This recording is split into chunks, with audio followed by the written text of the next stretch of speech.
Welcome to my channel. இப்போ நம்ம pepper chicken எப்படி செய்யணுங்கிறத பற்றி தான் பார்க்க போகிறோம். இது சப்பாத்திக்கும் சாதத்துக்கும் வச்சு சாப்பிட்டுக்கலாம். ரொம்ப டேஸ்ட்டாகவே இருக்கும்.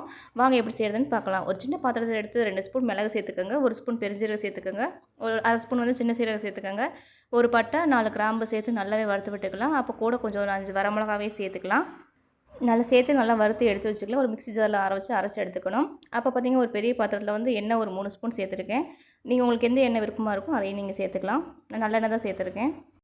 2 பட்டை 2 ஏலக்காய் சேர்த்துருக்கேன். நான் வந்து சின்ன வெங்காயம் 1 கப் அளவுக்கு சேர்த்துருக்கேன். சின்ன வெங்காயம் சேர்த்து இன்னும் கொஞ்சம் கூடுதலாக வந்து சுவை அது நல்லாவே இருக்கும். இது வெங்காயம் நல்லா வதங்கிறதுக்காக கொஞ்சம் உப்பு சேர்த்து நல்லா வதக்கி விட்டுக்கோங்க. அதுக்கப்புறம் 1 1/2 ஸ்பூன் வந்து இஞ்சி பூண்டு பேஸ்ட் சேர்த்துருக்கேன். அதோட நல்லா பச்சை வாசம் போகிற அளவுக்கு நல்லாவே வதக்கி விடுங்க. நல்லா வதங்கினதுக்கப்புறம் 2 தக்காளி பொடி பொடியாக கட் பண்ணி அதில் நான் சேர்த்துருக்கேன். தக்காளியை நல்லா வதக்கி விட்டுக்கோங்க. அப்போ நம்ம வாங்கி வச்சுருக்க சிக்கனை எடுத்து நல்லாவே அதோடு சேர்த்து கிளறி விடுங்க.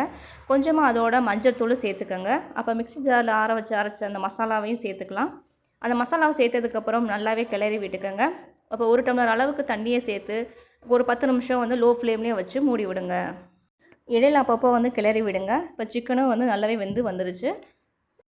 இப்போ குட்டி குட்டியாக நறுக்கி வச்சுருக்க கொத்தமல்லி தழைகளை வந்து மேலே தூவி விட்டுலாம். சாப்பிடவும் தயாராகிருச்சு. இது உங்களுக்கு பிடிச்சிருந்தா லைக் பண்ணுங்கள், ஷேர் பண்ணுங்கள்.